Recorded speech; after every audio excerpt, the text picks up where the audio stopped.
নমস্কার বন্ধুরা, welcome to my channel Jai Bom Baba. আশা করি সকলে ভালো আছেন এবং সুস্থ আছেন। আজ বলবো বিন্দু থেকে সিন্ধু হওয়া কালজয়ীদের গল্প। চলুন তাহলে ভিডিওটি শুরু করা যাক।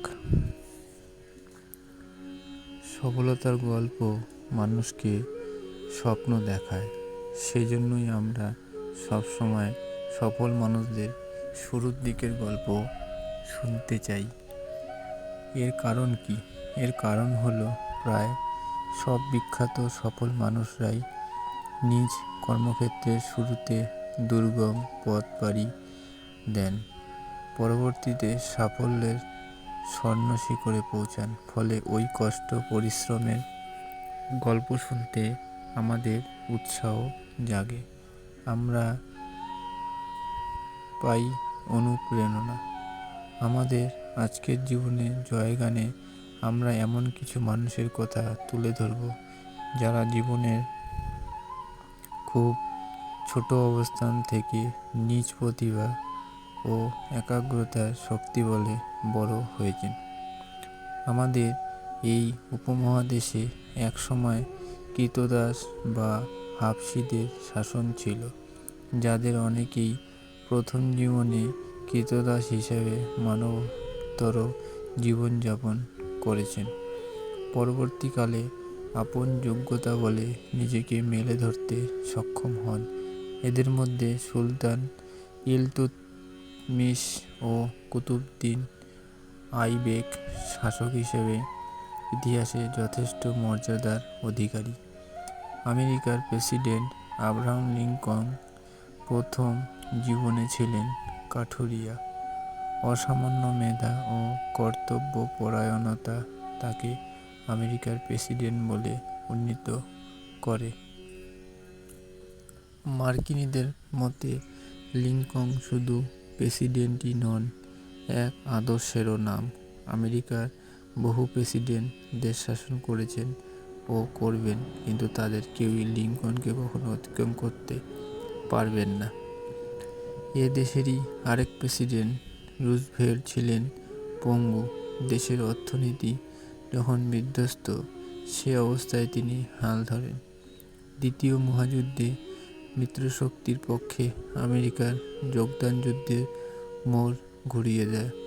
শারীরিকভাবে অক্ষম হলেও প্রবল ইচ্ছাশক্তি রুজভেল্টকে একজন সফল রাষ্ট্রনায়ক হিসেবে তুলে ধরে।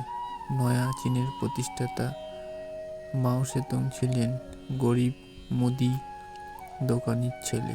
সীমাহীন দরিদ্রের মধ্যে বড় হয়েছেন এবং বিপ্লবী নেতা। প্রাতিষ্ঠানিক শিক্ষার দিক থেকেও তিনি ছিলেন পিছিয়ে। স্কুল পর্যন্ত পড়াশোনা করেই তাকে ক্ষান্ত দিতে হয়েছে। কিন্তু রাজনীতি, সমাজতত্ত্ব, দর্শন শাস্ত্রের ক্ষেত্রে মাওয়ের কৃতিত্ব তার কথা সমালোচকরাও স্বীকার করেন। মাওয়ের এ শ্রেষ্ঠত্ব ভৌতিক পরিচয়ের সূত্রে আসেননি, অর্জিত হয়েছে নিজের কৃতিত্ব ও অধ্যবসায়ের গুণে। কৃষ্ণ আফ্রিকার মুক্তি আন্দোলনের এক মহান নাম স্যাম নাজোমা। স্বাধীন নামিবিয়ার রাষ্ট্রপিতা ও প্রেসিডেন্ট নাজোমা একসময় ছিলেন সামান্য নাপিত। সেলুনে চুল দাড়ি কাটতে কেউ এলে তিনি তাদের সঙ্গে কিভাবে দেশের স্বাধীনতা অর্জন করা যায় এ নিয়ে মত বিনিময় করতেন। অবশেষে একদিন সেলুন ফেলে দেশের কাজে নেমে পড়েন। গড়ে তোলেন রাজনৈতিক দল। সশস্ত্র মুক্তি সংগ্রামও শুরু হয় তার নেতৃত্বে। অবশেষে আসে স্বাধীনতা। দুনিয়ার অন্যতম সেরা জাতি হিসেবে ইংরেজদের পরিচিত চিঠি শিক্ষিত। এক সময় ব্রিটিশ সাম্রাজ্যে সূর্য অস্ত যেত না। এই ব্রিটেনেরই সাবেক প্রধানমন্ত্রী জন মেজর বাবা ছিলেন সার্কাস দলের সামান্য কর্মী। অর্থাভাবে অষ্টম শ্রেণীর বেশি পড়াশোনা করতে পারেননি। কর্মজীবনের শুরুতে তিনি বাসের কন্ডাক্টর হওয়ার চেষ্টা করেন, কিন্তু অঙ্কে কাঁচা যুক্তিতে চাকরি হয়নি। পরবর্তীকালে এই জন মেজরই ব্রিটেনের অর্থমন্ত্রী ও প্রধানমন্ত্রী হন। যে যুবকটি অঙ্কে পারদর্শী নয় বলে বাসের কন্ডাক্টর হতে পারেননি, পরবর্তী সময়ে তিনি ব্রিটেনের মতো দেশে অর্থনীতির হাল ধরেন। এখানেই থেমে যায়নি জন মেজরের অগ্রযাত্রা। পরে প্রধানমন্ত্রীর পদে অধিষ্ঠিত হন তিনি। ফুটবলের কিংবদন্তি পেলে, মারাডোনা, রোনাল্ডো এই তিনজনই স্বস্তির ছেলে। এদের ছোটবেলা কেটেছে ছেঁড়া জামা কাপড় পরে। রোনাল্ডোর বাবা মা এতই গরিব ছিলেন যে তার জন্মের পর নাম রেজিস্ট্রি করতে 2 দিন দেরি হয়। শ্রীলঙ্কার বিশ্বকাপ জয়ী ক্রিকেট দলের সুপারস্টার জয়সূরিয়ার বাবা ছিলেন একজন জেলে। বিশ্ব সাহিত্যের কীর্তি পুরুষ ম্যাকিং গোর্কি, কামারশালা, এমনকি জুতার দোকানেও কাজ করেছেন।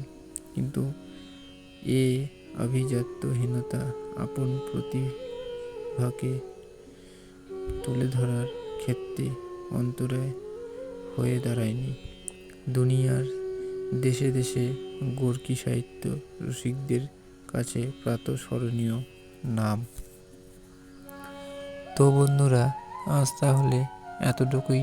দেখা হবে আবার নতুন কোনো সফলতার গল্প নিয়ে।